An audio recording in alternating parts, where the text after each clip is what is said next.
आगे बढ़ेंगे, बात करेंगे मोहम्मद यूनुस के चीन दौरे की। बांग्लादेश की अंतरिम सरकार के मुख्य सलाहकार मोहम्मद यूनुस 4 दिवसीय यात्रा पर चीन के दौरे पर हैं। मोहम्मद यूनुस अपनी चीन यात्रा के दौरान राष्ट्रपति शी जिनपिंग से मुलाकात करेंगे। वहीं आज बोआओ फोरम फॉर एशिया के वार्षिक सम्मेलन सहित कई कार्यक्रमों में हिस्सा लेंगे।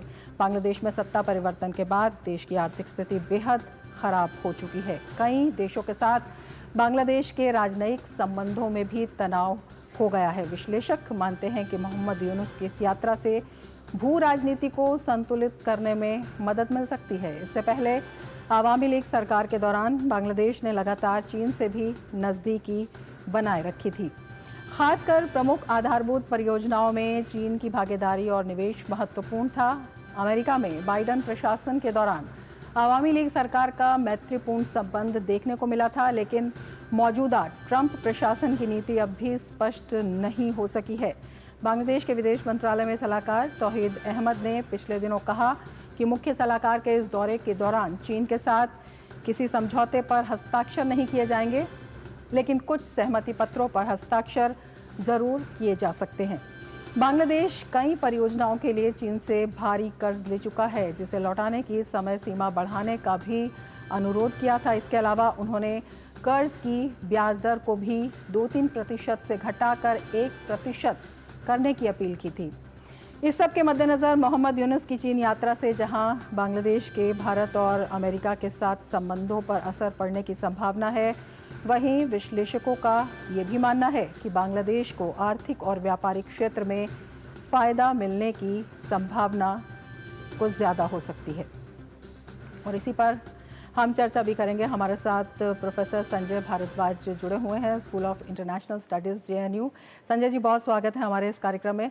सबसे पहले आपसे यही जानना चाहेंगे, जिस तरह का तनाव बांग्लादेश में इस वक्त है, जिस तरह की आर्थिक उठापटक भी वहाँ पर है, बहुत सी चिंताएं हैं, ऐसे में उनकी ये यात्रा किन मायनों में सबकी नज़र है?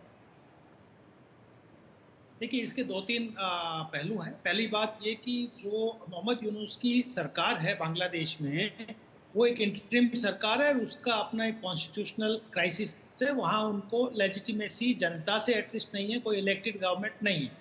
तो वो तलाश में है कि जो इंटरनेशनल कम्युनिटी से उनको ज़्यादा से ज़्यादा समर्थन मिले, क्योंकि पहले बाइडेन एडमिनिस्ट्रेशन का समर्थन था और बाइडेन अमेरिका साथ में थे, लेकिन जब से ट्रंप आए हैं उनके उनके अंदर कुछ खलबली है।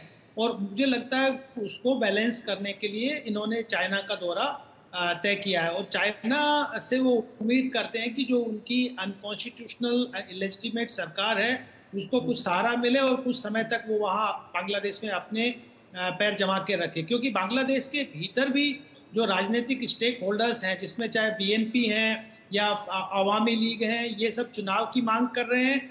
और इसमें जो इंटरिम सरकार है और जो student action committee student against discrimination थे, वो अभी चुनाव के अभी उनका मन अभी है नहीं, वो थोड़ा डिले टेंडेंसी में है। तो मुझे लगता है कि एक राजनीतिक फायदे के लिए और राजनीतिक सपोर्ट के लिए भी इनका दौरा महत्वपूर्ण है। दूसरा जो महत्वपूर्ण पक्ष है कि अभी बांग्लादेश में इकोनॉमिक क्राइसिस बहुत स्ट्रांग है, कि जिस तरीके से डेट ट्रैप की तरफ बांग्लादेश बढ़ रही है, उसमें भी वो उम्मीद करते हैं कि चाइना से किसी तरीके का आर्थिक सपोर्ट या इन्वेस्टमेंट को मोबिलाइज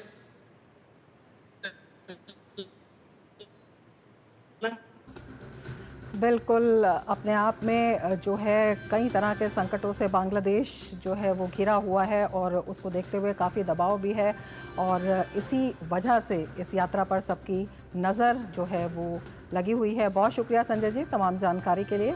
आगे बढ़ेंगे और संजय जी हमारे साथ इस वक्त जुड़े हुए हैं और मोहम्मद यूनुस का जो चीन दौरा है, राजनीतिक बदलाव के कारण दोनों देशों के बीच जो है कुछ सहमति पत्रों पर भी हस्ताक्षर हो सकते हैं।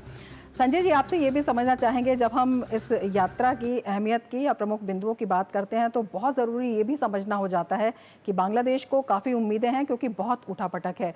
लेकिन अगर दोनों की ही उम्मीदों की बात करें, चीन की भी उम्मीदों की बात करें, तो किस तरह से दोनों एक दूसरे के इंटरेस्ट को पूरा करेंगे? क्योंकि ये तो कहा जा रहा है कि जो MOUs है वो नहीं हो सकते, लेकिन कुछ सहमति पत्र हैं उन पर हस्ताक्षर हो सकते हैं। क्या इसका अर्थ लगाया जाए?